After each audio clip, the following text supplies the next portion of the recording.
family clinic program gye tulimo olunaku lwa Friday katusubire nti kati wakakanye dda ofunye wootuula tubeeko bye twogera munnange ebya family wiiki etambudde nnyo nnyini n'amaanyi era nga eggwanga lyaffe ssebo lyakoze ekintu awo twatumizza ennyonyi batwetedde ennyonyi nnwanyi ndala 2 nezegata ku twali tulina nazo 6 kale ngera bya butebenkevu bwa security ebyo byo Abannayuganda baaka byabasanyusizza nnyo Omukadde simanyi lwaki gwe omwenya omwana gw'omu ku basanyufu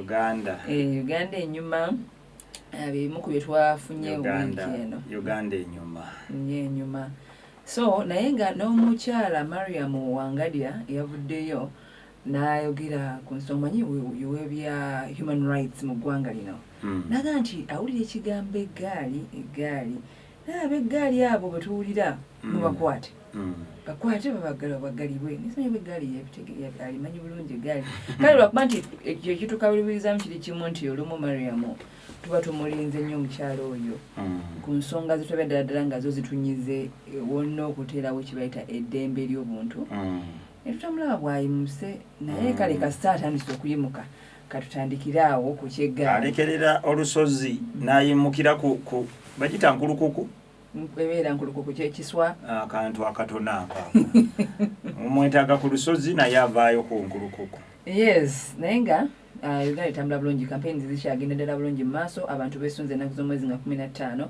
bane mugende mulonde mubeere balamu tusobole okusuula akalulu ekyo kinnyini ekyoluubirirwa ogende okituukeko nga tofiiridde mu campaign zino n'ebizibu byamu ate abamu ku bantu nze benneewuunya njala mbeewuunyize na ku mpewo wano nze ebyokulonda nze sikyalonda naggwamu amaanyi lwakigamuggwamu nze ndowooza ekyo kyabujega genda omuntu ng'olina omulamwa genda olonde olyoka okayanira ebyoyagala okayanira ng'olonze naye tolonze oli eno oli mututawaanya gwe tuba tetwagala kunyumya naawe twala kunyumya n'abalonzi abantu abagala eggwanga lyabwe genda olonde olyoka otandika okugamba kiringanga okugamba nti banziba bweba tonnabaako kyokola toyinza kugamba nti banziba discussion y'omuntu agamba nti bamubba ssente yanjawulo n'omuntu alowooza nti bajja kumubba ssente n'atakola kiringanga abagaana okulima mbu simanye emmere yonna bagibba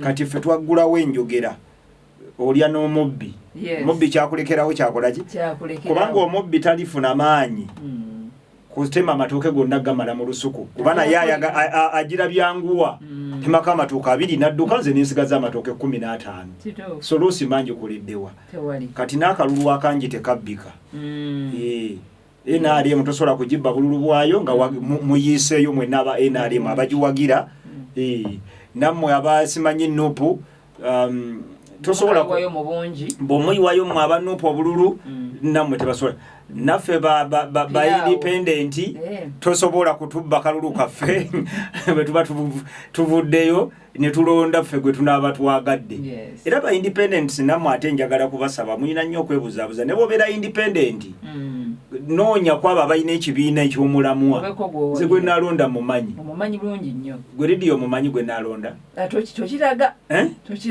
naye nze gwe naalonda nkola ki mumanyi emyaka gye mumanyi sayizi ye mumanyi gyava kati ekyo ekisinga obukulu ne boba tobuuliddeko balala gw'owulira ate nga tebakukanze oyinza okubeera independent naye obwa independent ate tekitegeeza bulagajjavu nze ndi independent sirina bibiina bya bufuzi byonna byendimu naye ekyo tebakikulimba benaalonda nkola ki mbamanyi gamba nze singa kanjogereko sitera kwogera bangi nnyo naye nze singa mbadde kira mbadde nja kulonda Ssemujjunganda nze mugerwa Bikongoolo kakati ekyo nakyo tekinkwasa nsonyi naye ku president gwe naalonda oyo wange oyo simwogera naye singa mbadde kira Actually singa mbadde kira nandironzese mu Jungando. Mbampita mugerwa medicine Bikongoolo. Erinnya lyo seba mukadde. Tujja kugoberera. Naye siri waayo. Tujja tulabe entambula yo waliwo butegeera ku ntama ntugamba ono. Entambula ye. Ng'atambula dde eno. Tuli ku 91.9 Prime FM Awezo Mutima program Family Clinic. Era nga muwulidde Omukadde medicine mugerwa Bikongoolo. Tuli naye olwa kutambuza program eno obulungi ennyo.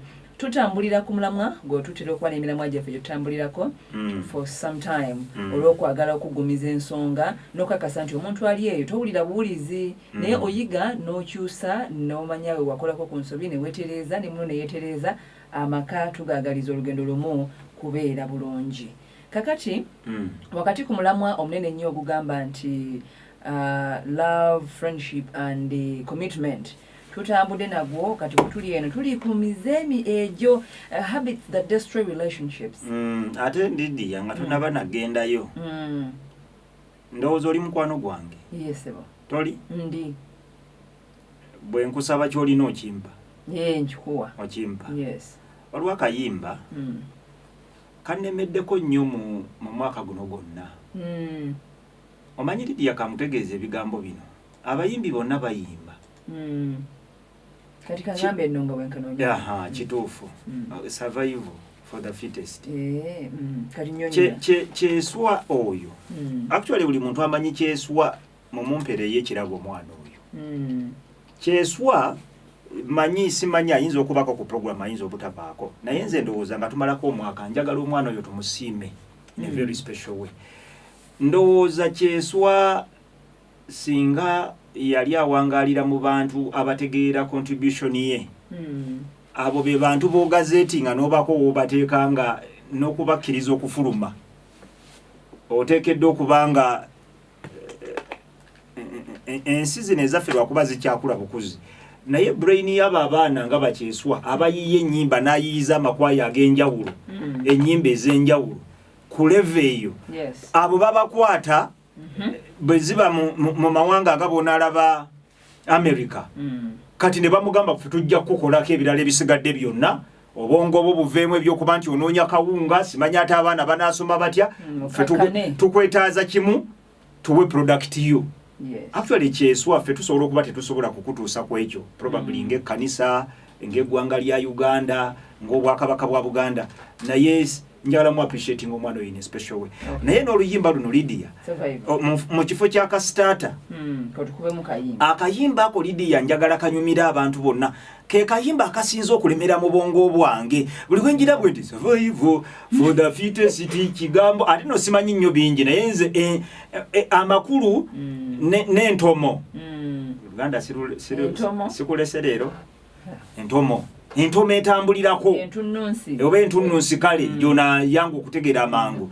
Oluyimba lulungi nnyo naye njagala okuleka nga lutunyumira tukole ebintu bibiri Lydia olyoka onkubira akayimba ako. Amakulu go tugatwale. We must be survivors.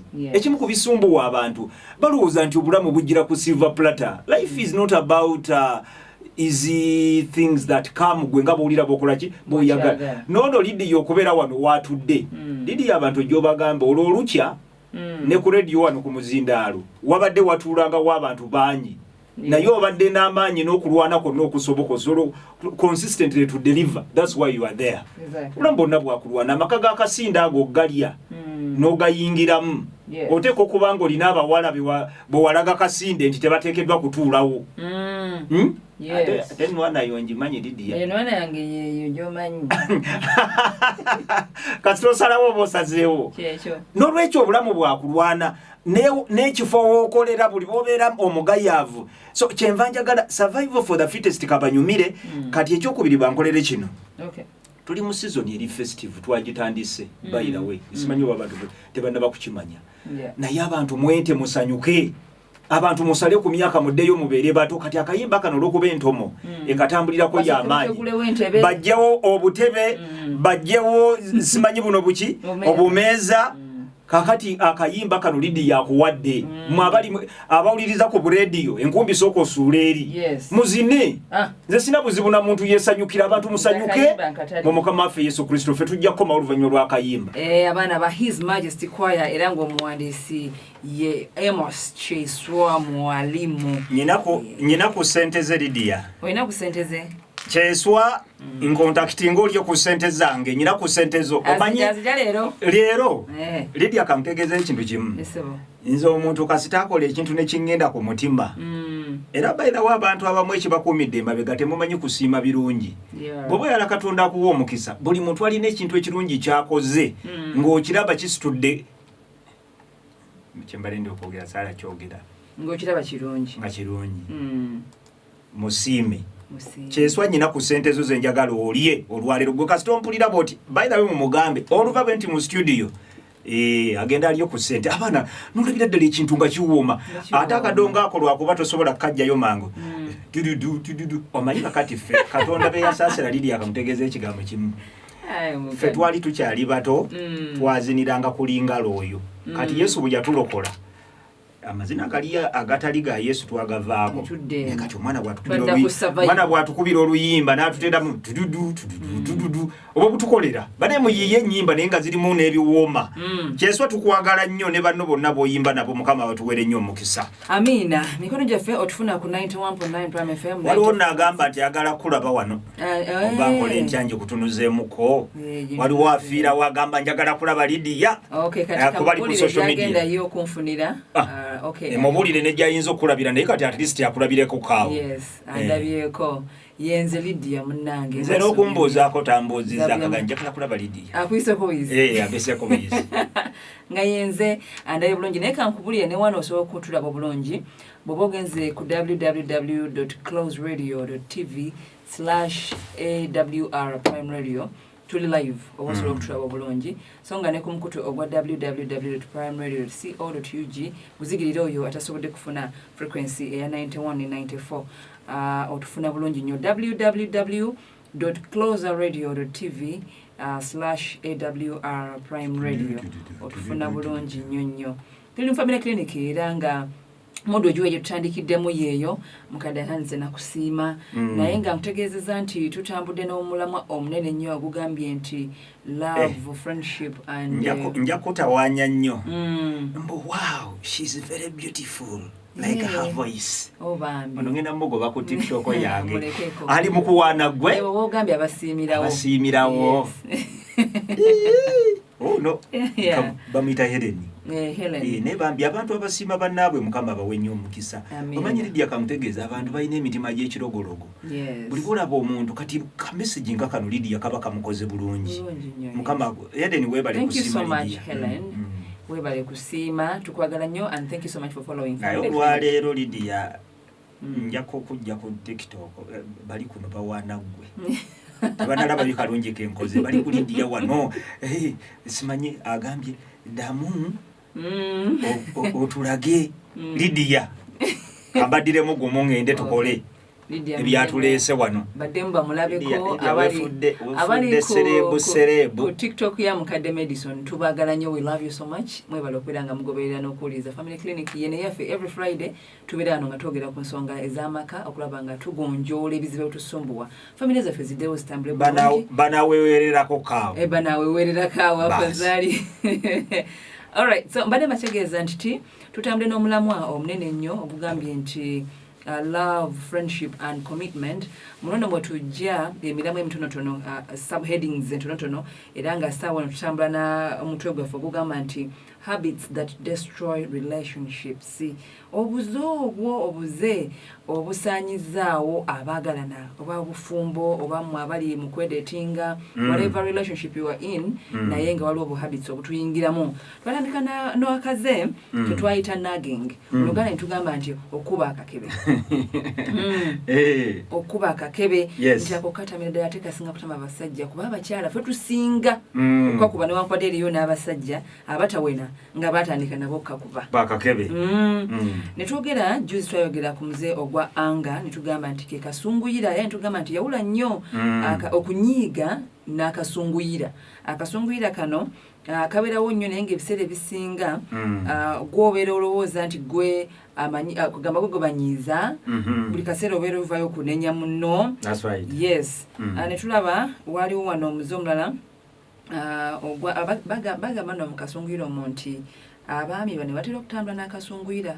Wali ku nagging ife tusinga. Naye then bwe kituuka ku kasunguyira ako. Abaami. Obusungu obw'ettumbiizo obwo. Mwe muva n'okuboggola okwo. So ng'ate twalaba nti omwami nga watasobola kumukubira kakebe nagging him. N'abakyali twagala kutuboggolera nti era tufuna n'obudde okukirowoozaako wadde waboggodde edda. Tudde ebbali ne tugamba n'alyoka mboggolera bw'atyo kitulumira ddala. Kakati twalaba omuze omulala gwe bayita putting down a person. Gwe buli kimu ng'omukkakanya. Gwagubagambye gwagenda okwogera mu bantu. Leero gwe biki gamba nga muno talina kyaliyogera n'omuzaamuko ku maanyi.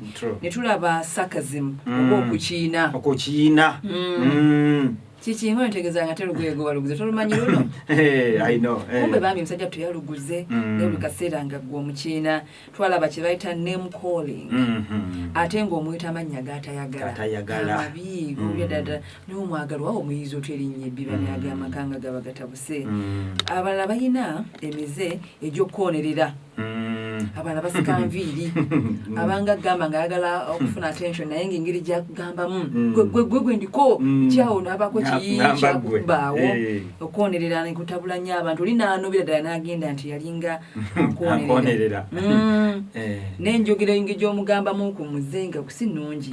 For example twalabawo ka example akaali kagamba omuntu awunyirira munne tumala gaviiri n'okimugamba nti ekyo omuntu waliwo omugu watugamba ate akyerabira. Naye wano wetwali twogera waliwo yampa ka comment ekeeyo mwami Kasinde yanga nti omuntu waba akunyirira kyokola onoganga oba ebbombo lyammwe eryo n'ogamba bombo liiryo ye nga tunaabeko oyambala ekizibu mwemire mukola ki ne munaaba. Onagamba twalaba okukolokota criticizing oba okukolokota okwolutentezi nti Abaganda balina okukiyita olugezigezi. Kituufu. Ofuula omugezi ku buli nsonga. Buli kimu gw'okimanyi. Muno n'omubeerako abantu bibatama ne banobaane. Ofuuka omugolozi. Obufumbo ne bufa. Twalaba concept. Tugamba nti akanyomonyoomo. Munno omukuba emimiro. Bw'agamba nti no omwezi ogujja nja kuba nkugulidde emmotoka. N'omubeerako obuntu obwo abasajja bubanyiiza n'abakyala. Ne tulaba defensiveness and withdrawal. Okwewolerezanga nga tukkirizaako eva nti gwe ku luno wandibanga olina kyosobola okunyonyola nti kyabadde kyansobi. Naye n'osigalanga okola bw'otyo. Ndowooza okusinzira twatambuliraawo. Twatambuliraawo habits ezo. Thank you so much for that recap. Yes, but I want to remind people lwaki tuyiga ebintu bino. Tetubiyiga kusonga mu bannaffe. Tusaba nti abantu be realizing nti naye mutuufu omwami wange mbadde nga mumalamu amaanyi. Ekyo kikumi. So si kuwulira ogambe gwe kanokono gw'omalamu amaanyi ekyowulira. No. Mutegeragane bulungi kintu kiggwewo nga Bikongoolo tewamuwulira. Bikongoolo abakugamba towulira. Badde eno bagamba family yayogedde. Wano gujjamu kakustavinga no kastavinga kawulire. N'amusalira akabayiti. Kikyamu. Kasale mu bulungi, mukawulire bulungi, mu babiri. Yes. Mutually mukajjemu ekigasa ekiyamba. Weewaawo. So awo tukyali ku habits that destroy relationships. Era gwaliko osigalako. Naye n'abalala bategeeze naddala abakyala n'abaami abatannaba kufumbirwa na kuwasa. Binate birungi nnyo okuyiga nga temunnagendayo. I agree. Yes, kubanga some habits wadde nga zisobola okubeerako okukyusa. Mu bufumbo obumu bukaluba. That's true. Nga mwabuyingirira dda. That's true. So awo we tuli mukadde tusanyuse nnyo okuba naawe. Amaanyi ga Mugerwa Bikongoolo. Bali abantu tebakoowanga kumpulira nga neeyogerako kubanga neewerako nnyo example kuba neemanyi okusinga bwe manyi omuntu omulala yenna. Amaanyi gange gali mu kye tuyita self-check, self-evaluation. Yes. Era nze ndowooza ekyo Katonda yampanga kirabo nti olwaleero Lydia ne bwe ndaba bulabi nga bwe njja mu studio wano ninganga kaluubiriza nsobola okuddayo ne neetereeza. Nina face ekiraga. Singa nkirabye.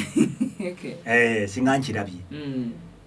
njala nnyo abantu okubasaba actually nze ne mu maka gange ekyo kinyambye nnyo awo detect ne manya wano mukyala wange nandiba kano takaagadde abaana bange nandiba mbakalubiriza abasajja mu maka kambategeeze bw'oba oyagala amaka gakuwoomere omanyi katonda bwatuteeka nga ffe mitwe atuwadde amaanyi n'obuyinza bwonna okutereeza ebintu so si kalubiriza bantu nakubifuula wasi.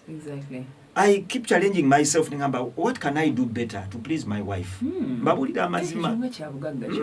Ekyo nange I usually tell people ne bwe mbeera ku mulimu gye nkolera njagala nnyo okwechekinga abakozi bano bendi nabo nandiba wawe nyizo okubanga I can do better. Mwene ensi y'ekibika mbategeeze nga n'amakamu ogatwalidde self checking nkulu. Lydia tetusobola buyisa buno kubujjawo tubere n'obulamu obusobola okubanga bweyagaza nga naffe butunyumira okuleka nga weekolako self evaluation no tesudia twesudia nnyo ogolowooza buli kimu gomanyi goli obulungi omuntu yenna ali puffed up n'amalala tasobola kuleka buze buno Lydia webale nnyo kabika kokoze oline bwaba programs ziri zonna abadde nga tasobola kutambula naffe at least kati alina wa tumuwadde kowe lumanyi kowe tulimuwadde echi omusingi kowe tandikwa kowe chichi ekimu kyendi mu kunyonyola omanyi nagamba Lydia onaaba osomese yabalala nga nange nkusomesa Oluganda kowe diba lya lujegere kati obwo bupieces obugenda bugattagatta naye era ekirungi emyaka gye nkusinga gimpa okusobola okubanga nkuyambayo n'Oluganda otonotono. So tukoze kowe Lydia yakoze bulungi nnyo kowe n'akonectinga biri ne bino bye twagala okulaba okugattako. Lydia olwaleero ngenda kwesiba ku bintu bibiri. Ekimu ku bintu bye njagala okwesibako bakiyita okukongola. Ekyo kimanyi kukongola someone nga abantu bakola okay nayitanga nawe kubanga Abaganda ekigambo kye kimu okukongola kibakosa ne ku nkoko kongola enkoko naye kakati tetuli ku kukongola nkoko tuli ku kigambo kukongola mu Luganda mu Luzungu kibandiyise batya okukongola okay katukinnyonnyole abayina English equivalent mugituweereze twandigifunye naye tetwakiwadde budde kirowoozaako nnyo okukongola amaka bwe gatuulamu abantu ababiri naye ng'omu mukongoze so si mukongoze Lydia nno totandika okongololera wano Omukadde mukongozi kirala ndowooza bwe ndowooza omukongozi anti oli omukongozi ziba za bbiri katono mukongozi naye kale okukongola akongola Lydia amaka galina responsibilities galina obuvunaanyizibwa amaka gano golaba buli lukya ne wetwajjidde ku muzindaalo guno olujja ekigere bwekiti mu buliri emirimu n'obuvunaanyizibwa buli awo buteeze okwoza ebintu kusiimula ennyumba okufumba emmere koza engoye baana kubatwala ku ssomero amaka gajjudde kalondalonda n'obuvunaanyizibwa on a daily basis muwummulamu buwummuzi n'oteekako ka pause not even a stop you make a pause nogamba katupozingemuko twebake bwe muzukuka bwe mutandikira unfortunately and I speak this with a lot of pain abantu abamu Lydia mu maka bagabeeramu nga bona asasula mu loogi obeereyo kakati ganzo kenkuwa ekivunulwa wano mukadde Kiganda yakituweereza again nti okongola is free riding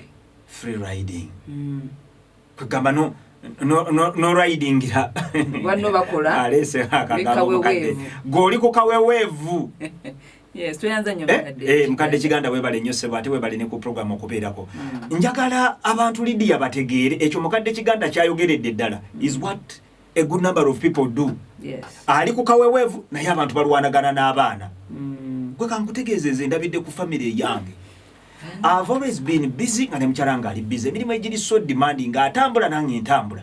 Okuleka nga mulina bwe munegotiate nze ne mubeera n'obwongo obwerera n'okweyambako musobole okukuza abaana.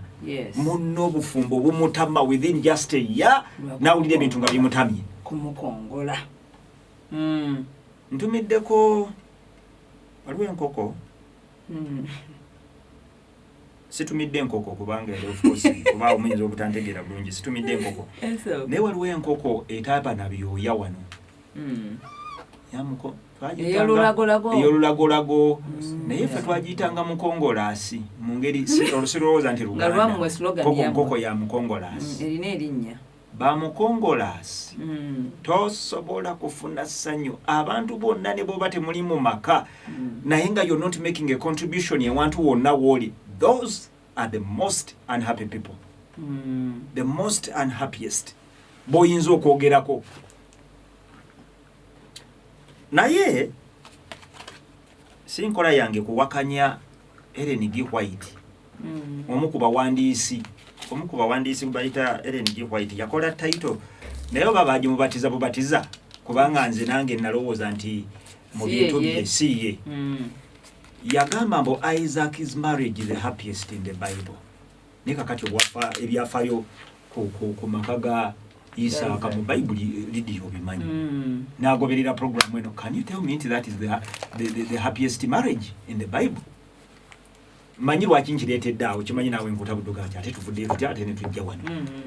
Amaka gakyasinza ag'okubeera amalungi ag'essanyu ag'ekyokulabirako nze sirowooza nti ga Isaaka mbu Isaac's marriage the happiest in the Bible. In one of our books what wawandiika. For me n'okukyogerako nakyogerako dda. The happiest marriage in the Bible ye marriage ya Aquila ne Prscilla. Is the happiest. Mu study Bible yange ntumiddako abantu mwenna abayita Bible Society nti Bible study. Naye ndabye abantu bangi Uganda eno obulagajjavu bungi nosanga omuntu emyaka gye gyonna nga Bible Society agiyita Bible study. Kisoboka. Ekyo kipya. Mwamugerwa Bible study. Ekitongole omanyi abantu okukola ekyo in most cases tubeeraawo naye ebintu tubiyitako titubipayinga attention. Njogedde ku Bible Society kubanga ngenda kwogera ku Bible ngenda kwogera ku study Bible yange nange nombadde ndaga kugiyita Bible study. Njogera ku study Bible yange. Bible ennyonnyola okugenda ewala nejjayo ebintu eyasinga okunjagaza ennyo Aquila ne Prscilla ku kigambo kino kukongola kye twogerako n'ebintu ebirala byenjagala tuzimbe. Programu y'olwaleero njagadde nnyo Lidiyo nzikirize case study eno ennyamba okugjayo ekinyusi. So ba members ba Bible Society of Uganda so si Bible study mwenna batumidde kabagoberera programu eno nga kwebalinga n'okugoberera bagoberera. Naye mu study Bible yange bw'aba wandiikako statement eno olwaleero njagala kugamba abantu ng'obudde bukyali mulimuko ku luzunguzungu naye tujja kulukyusa. Agamba some couples know how to make the most out of life. Diri yankyusizaako nti couples ezisinga zimanyi some couples know how to make the most out of life. Couple ezimu zimanyi okukola zimanyi okukola ebirungi mu bulamu kugamba ne basanyukira obulamu bwabwe. They complement each other. Kyusa ekyo bonna bayambagana. Webale nnyo. Capitalize on each other's strengths nga buli omu yeesigamye ku maanyi g'omulala and form an effective team. Ne balyoka bakola tiimu ey'omugaso. Webale. Their united efforts affect those around them. Nti agamanyi gaabwe ag'okwegattira wamu. Yes. Galabibwa ne mu bali ababeetoolodde. Aquila and Prscilla were such a couple. Nti Aquila ne Prscilla ye couple eyo gitwogera. Kwazi mu Luganda babayita batya? Aquila nani? Ne Prscilla. Abalina Bible ez'Oluganda. Aquila. They are never mentioned separately in the Bible.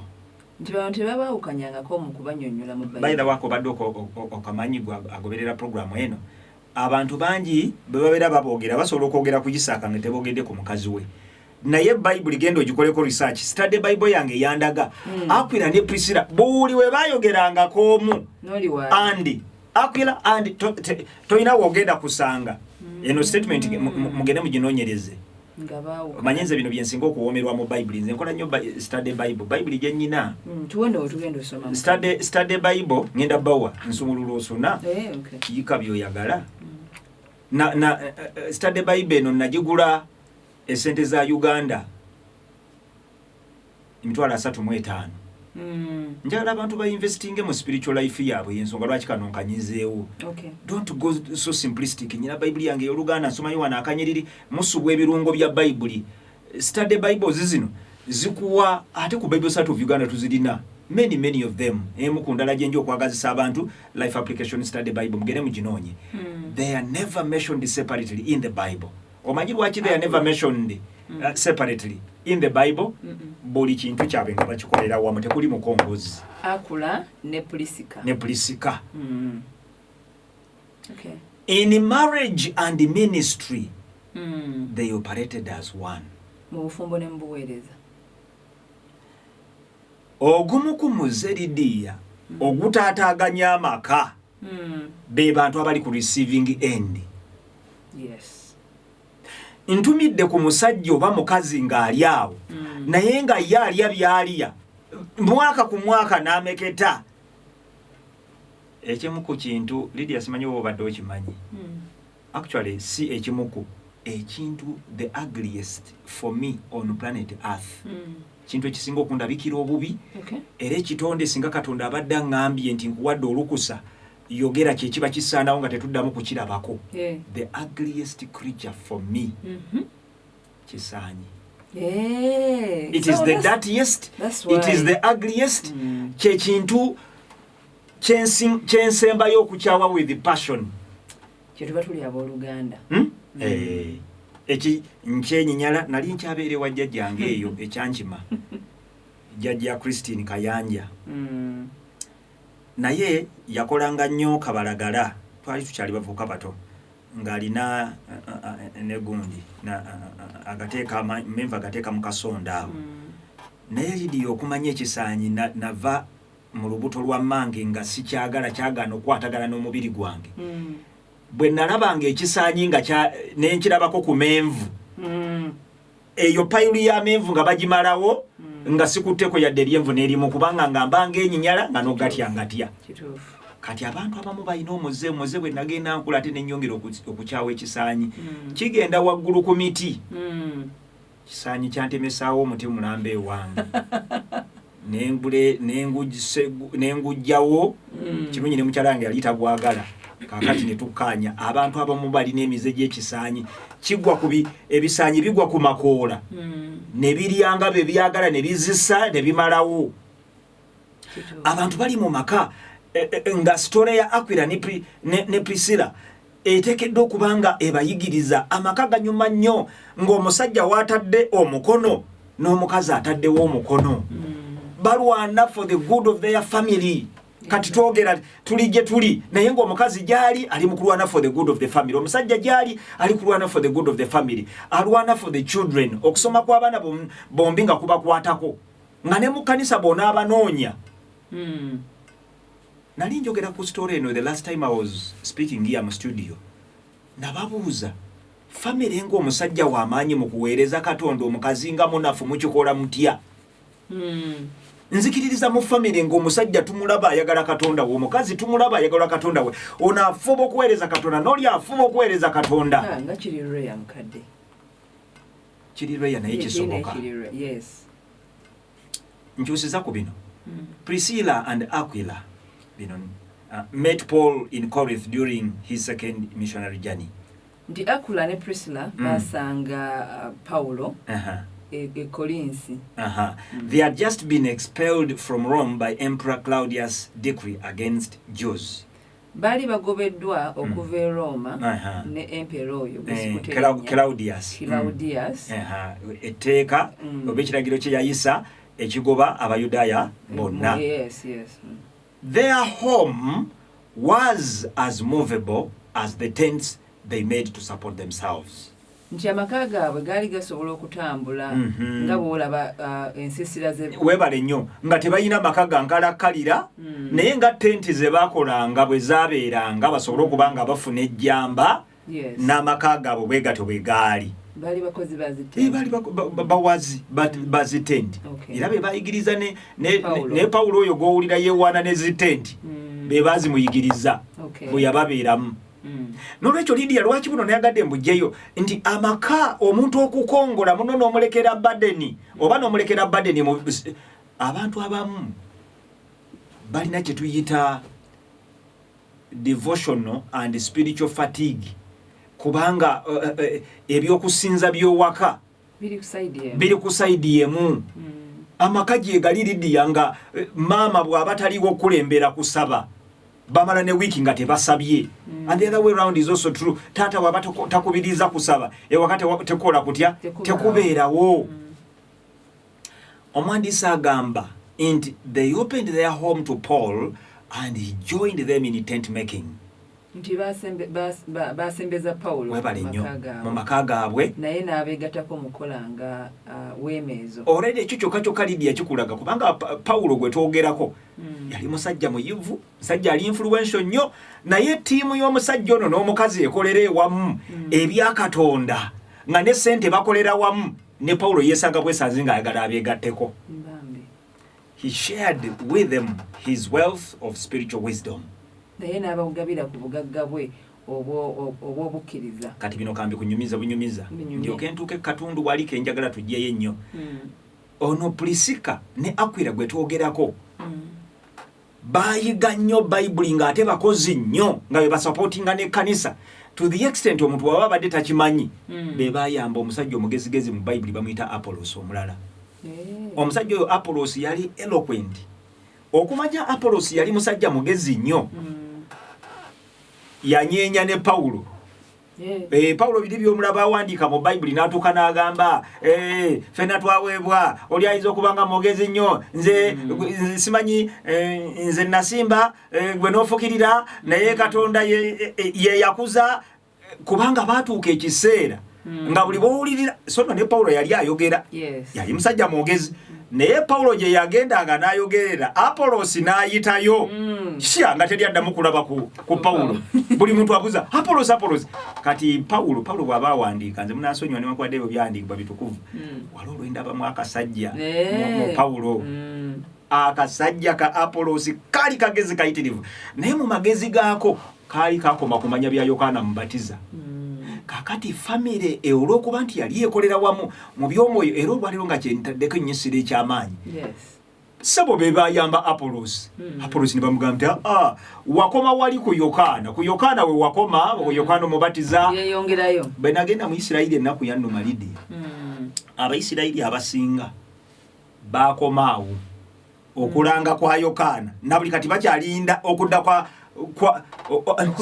okujja kwa Masiya okusooka. Era bw'obeera wali ng'otijja simanye entanda ya Yesu bagamba oyo omusajja Yesu oyo he was one of us historically tumumanyi naye ebya Savior ebyo munyumya kubira naffe Savior tukyalinda mulinde. Kakati ne Paulo ne Apollos yali yakomaawo nga byonna ebirala abinnyonnyola endagaano enkadde aginnyonnyola omulokozi bw'alijja biki byonna abinnyonnyola naye ku njiri ya Yokaana Omubatiza nga kwakola ki kwakoma. Famire eno we wali pointi yange ey'amaanyi ekolera ewamu mu byonna yayamba Paulo ne bafuna spiritual education kubanga yabayigiriza ate eby'omwoyo banange ebintu binyuma nti ono aleese amagezi g'essente kubanga Paulo baamuyamba ayige ttenti n'abamu n'ejjamba n'abawa amagezi g'omwoyo era ntumidde ku bannaddiini nga babamu n'akasente kaabwe nga aba n'akasente ke. Paulo oyo gw'olaba ssebo yagamba nze saakalubiriza muntu yenna neekolereranga n'emiki n'emikono gyange. Kati Apollos ne bamuyigiriza Aquila ne Prscilla be bamuyigiriza ne bamugamba nedda katukutagululeko kaawo oveewo. Waliwo omusajja Yesu yajja n'azaalibwa nga ye mulokozi n'afa n'azuukira era okuzuukira kwe ebyo byonna bitukolako bituyamba we wali essuubi lyaffe. Ulira akagambo kano buno bunkyosize. As for Prscilla and Aquila, they went on using their home as a warm place for training and worship.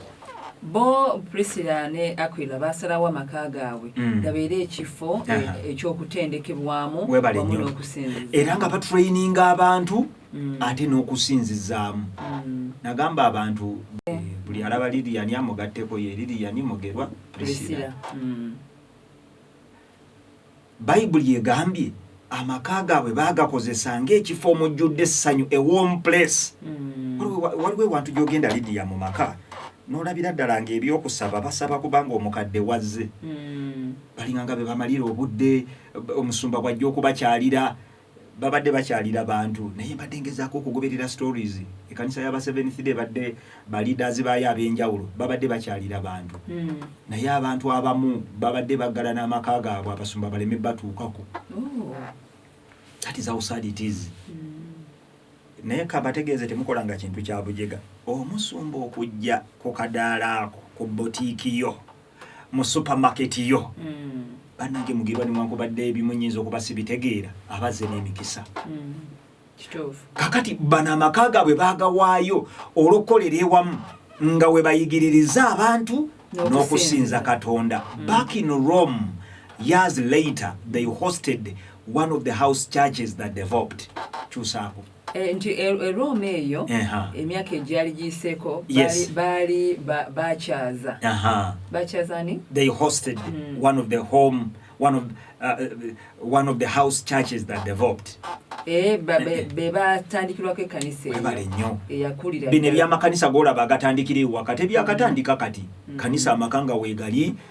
Bantu bangi ne weetwogerera abakristaayo muli eyo ngina nendaba amakanisa kati mugakukunika ku 5 ku 10 ana ku 5 naye abantu balina amaka compound emu half acre compound nga wanene. Nolwekyo bana amaka gaabwe agamba nti in an age when focus is mostly on what happens between husband and wife, Aquila and Prscilla are an example of what can happen through husband and wife. Nti mu biro nga tufokasinga ku bice ebibeera mu maka g'abantu. Webale nnyo. Aquila ne Prscilla be baali bekifaananyi ekituufu. Batuwa ekifaananyi ekirungi ekyokulabirako. Njagala malirize mangu obuntu buno mbujjeyo. Their effectiveness together is the result of their good relationship with each other. Kankyusizaako. Nti ebaakoleranga awamu bye byaleeta ebibala ebya kankaddemu. Their effectiveness together is the result of their good relationship with each other. Nti okolera awamu kwe kwaleeta omukwano gwabwe omulungi. Olw'okuba nti balina enkolagana eyeebuziba ennungi n'okukwatagana n'ebyo baakola babikolanga nga bivaamu buki bulungi. Their hospitality opened the doorway of salvation to many. Nti okusembezanga abalala webale kwoguliranga abantu abalala okufuna omukisa gw'obulokozi. The Christian home is still one of the best tools for spreading the gospel.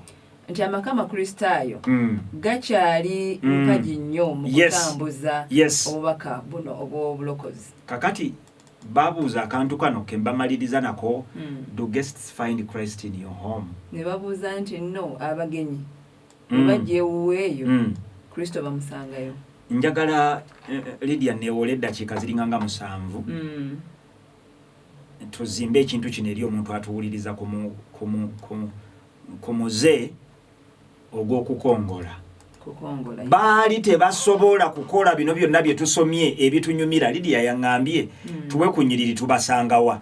Ojja kusoma mu Baluumi essuula ey'okumi-n'omukaaga baboogerako. Era Pawulo bwe yali ayogera mu Baluumi essuula ey'okumi-n'omukaaga olunya olwokusatu n'olwokuna agamba nti greet Prscilla and Aquila, my co-workers in Christ Jesus. They risked their lives for me. Not only I, but all the churches of the Gentiles are grateful to them. Story endala ojja gisoma mu bikolwa by'abatume essuula ey'okumi-n'omunaana. Ako Lydia mbadde nkyakakuumye najjukidde nti waŋŋambye abawuliriza oyagala bategeere banaabasomako wa naye era wonna woonaasoma buli webogerako n'omulala nga bamwogerako ewalala gy'ogenda okubasanga Baluumi essuula ey'e16 olwokusatu paka ku lwokutaano ojja basangayo nkongere Bakolinso 16 olw'okumin'omwenda ne Timoseewo ekyokubiri essuula ey'okuna olunyolo lw'e19 lidiyo obuntu buno tugende nabo mu maanyi gaabwe outstanding husband wife team who ministered early in the early church mbegayiridde tobeera mu kanisa nga mu by'omwoyo okongola mukazi wo ng'abantu bonna bakimanya amakaago gayimiridde ku mukyala ekintu ekyo abagoberera programu eno abali mu Church of Uganda mu Pentecostal churches aba 7 sidde whichever the denomination be spiritually connected mu kanisa ne mu makaga mmwe kikulu nnyo. Number 2, supported themselves by tent making while serving Christ. Tent zino nga abasajja era mwabasomesa abasoma Bible mu ngeri y'ebitege njagala tubayambe with evidence. Tent zino zaali tezikolwa Akwila yekka ng'omusajja nga Prscilla alinda ssente era nvumirira mugerwa ekyo teri ali kinjijamu sikkiriza na pattern na nkola yakuleka mukazi waka ayoze engoye asiimule ennyumba nga talina bintu biri productive birala bivaamu ssente byakola era ge maziga agetulabye abasajja nga bafudde kubanga omukazi talina kyamanyi abadde amanyi kubanga bazimuwadde buki buwi. Kane Akwila and Prscilla challenge us mu njiri bakolera wamu mu kunoonya akasente bakolera wamu. Actually omusajja ne bwafa sede bisinga abasajja be batera okufa okusooka ne balekawo abakazi. Research alaga nti abasajja ensi mujukubako nnyo ekifuba kyo nakyo mukiyige kaseera ovuga emmotoka naye ogamanyi njala kuvuga emmotoka ya ande gyavuga nange gye nja okuvuga tuli ffenna naye eyo nvuddeyo tuli byogerako ebyo olulala naye omusajja okufa in most cases tutunudde amaka agasinga literally gasaanawo ng'omusajja afudde kubanga gazimba concept egamba nti the man is the provider. Katonda bwaba ateeka Adamu ne Kawa mbanyi you want to make an interjection ne kamponzike kano katono Katonda bwateeka Adamu ne Kawa mu lusuku Adeni teyateekayo Kawa kubeera nga agoberera bugoberezi ateekamu Adamu ne Kawa bakolere wamu bombi n'abawa amaanyi n'abawa obusobozi n'amagezi omusajja Yesu ye mutwe ogw'amaka naye nga bakolera wamu nga Akwila ne Prscilla be bakolera waki awamu. Composing mu katono kuba badine ka interjection. Embadde mbuuza nti how would you advise omusajja nga yagambye omukyala tisigala waka nze kankolendete ssente. Abakazi abali eyo let me sound the way I'm going to sound. Manya will sound a little confusing and controversial to some people. But I take the blame and forgive me in advance. Omukazi tokkiriza kusibira waka watali kyamagezi kyokolawo. Nga kivaamu ssente nga tali kyokola nga kivaamu ssente kuba mwayize n'olugezigezi lwempulira ennaku zino singa engoye zenjoza nzikubisizzaamu ssente singa babadde bakunoonya azooza ne tuzibala okulabirira abaana byonna byoyogera bituufu ng'omusajja mulamu byonna byoyogera bituufu omusajja nga temunnaba kwekyanga amaka kakati tugazimba tugamba actually tulabye abakazi abali productive nga n'abakasente bakaleeta abasajja baba baliwinga nnyo okusinga abasigala ne bakoona ennyaanya. Nolwekyo Akwila ne Prscilla batulaga mu njiri bazunga bonna.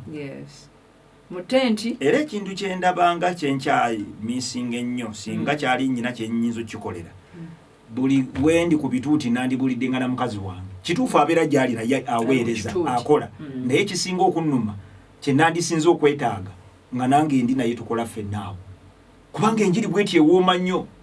Mutambulo mwaba kisobola nze nnyina ensonga ez'amagezi ezitegeerekeka ne waliwo abamu abaweereza separately nga n'ensonga banaazikubuuza tozirina. But I think that one is also okay. Mu buweereza naye nange nandikyagadde nnyo nga tugenda ffenna ne tuweereza ffenna naye ffe of course reasons weziri lwaki kakati bwe nva wano ngenda Fort Portal sisobola kumutwala Fort Portal sijja mutwalayo naye mwe abasobola kubanga bamu mukisobola mukikole n'osanga abantu nga balwanagana kuweereza bokka mukazi n'omuleka yeewaka omulekeddeyo ki enjiri eyo gy'obuulira kyekimu n'abayimbi Lidia oyimba n'omwami bayira Lidia njagala kulaba ku luyimba nga mwami Kasinda lulimu kati ekyo kisabye ku radio azibera mwayinza okubeera nga musajja walabika bulungi ajja kunyumira nnyo mu videos zo ayinza obutabeera bwatyo naye nga mu bya music byanga bibeeramu njagala ne ku stage mwagala ku stage ng'oyimba ku bukolwa atulage ku bukolwa wali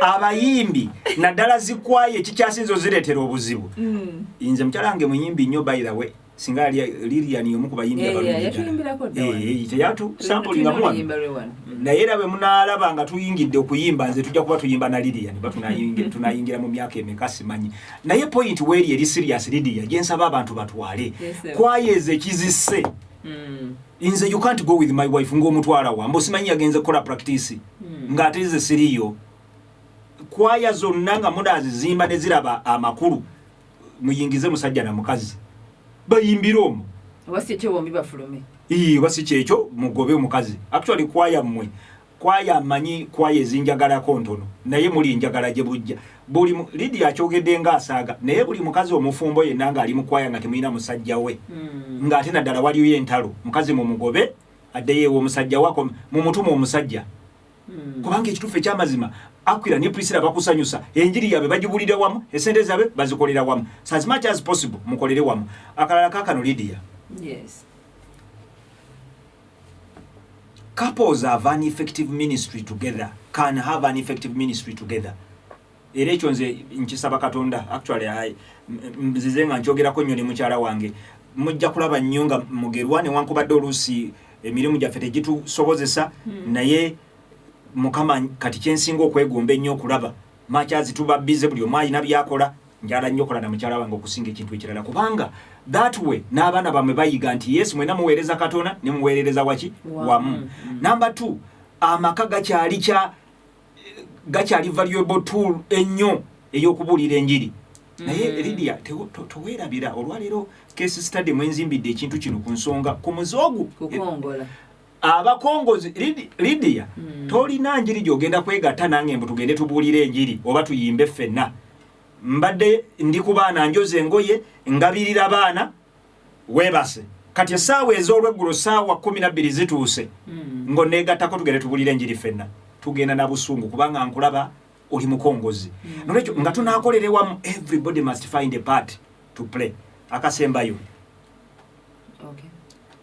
tuzimbe mu mirimu gyaffe ne gye tukola ekigambo kusinza Katonda na kumwesiga family ene enkolera wamu kubanga balina okutya Katonda olunyiri luli mu Bible looza mu Mubulize essula ey'omwenda olunyiri oba lwa 10 na buli kintu omukono gwo kye gulabanga okukola okikolanga n'amaanyi go gonna feeyo ye motivation that's one of my most beautiful verses na buli kintu omukono gwo kye gulabanga okukola mulabe ebintu mukole mukyawo obwavu mukyawo obunaku naye amaka wegali n'osanga omukazi amaka gamutudde mu kifuba abasajja what a shame gye tulina can we try to go out of our way to expanding tukolere wamu abakazi mukwate ku basajja abaana Lydia amaliriza ne kana abaana bali mu holiday even as we speak ku program eno naye era babalekayo bali ku masimu bali ku TV abaana myaka 18 myaka 2 nsaba Katonda atusaasira atuweekisa wabeerewo kakati abantu okugamba nti ekigambo kukongola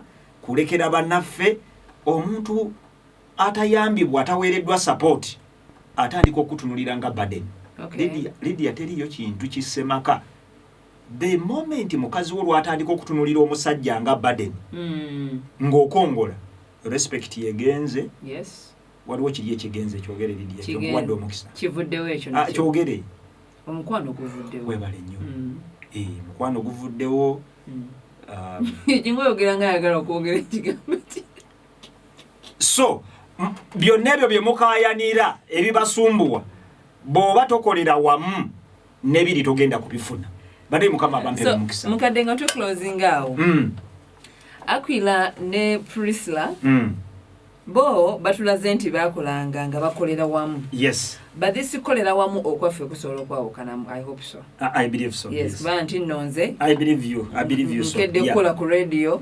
Omwami akedde emirimu gyemirala naye we are contributing towards. Exactly. Yeah. Ejjamba bwe lijja mukoledde wamu fees. Actually Lydia webale nnyo. You are an intelligent young lady. Lydia kyolese kakulu. Kituufu nyinza okubanze ne mukyala wange tetusobola kubanga tuli wamu. In the same place. Lydia nitajja kujja ku Bible Society. Na yafuke HR mu office mbu tukolera wamu. Ajja kolera nange njja kolera. Naye tusobola okukwata sente ne tubaako projects za feze tukolera wamu. Abaana tubalabirira wamu. So keko Lydia kayagadde okujjayo nti kituufu physically musobola okukwata musobola kolera wamu. Naye sente zo zirudda wazikola ki musajja gwe. Naddala abasajja bannange oba omukazi yetu ne bw'aba asazeewo kale okunafuwanafuwamu. Naye omukazi yeebuuza atya sente z'okola era mukisa ki gw'ofunanga mukazi otamanyi sente z'okola zikola ki ziddawa. Omukazi bw'atyo ne biri tojja kubiraba. Tukulabye Anet last born agambye nti Katonda wange naga nti mukadde obwo tubuyite bujja ku mami oba kwagala mbu okubeera nga atambula njagala nnyo nze mpulira abavumirira ebbuba naye abasajja b'ebbuba okubeera n'omusajja atayagala mukazi we wakiri ngenda n'ow'ebbuba wubira era abasajja mwenna abawubira abakazi bammwe mbawagira kasita temutta bantu obuzibu bw'ebbuba kutta butemu. Tuli ku 91.9 Prime FM program enayitibwa Family Clinic every Friday. Tugendako mawo tufune amasimu ne WhatsApp messages naye katukubolimba olugamba nti ekirabo ky'amaka abaana ba humble servants okuva eri busiika ebayimba oluyimba olwo katukomewo.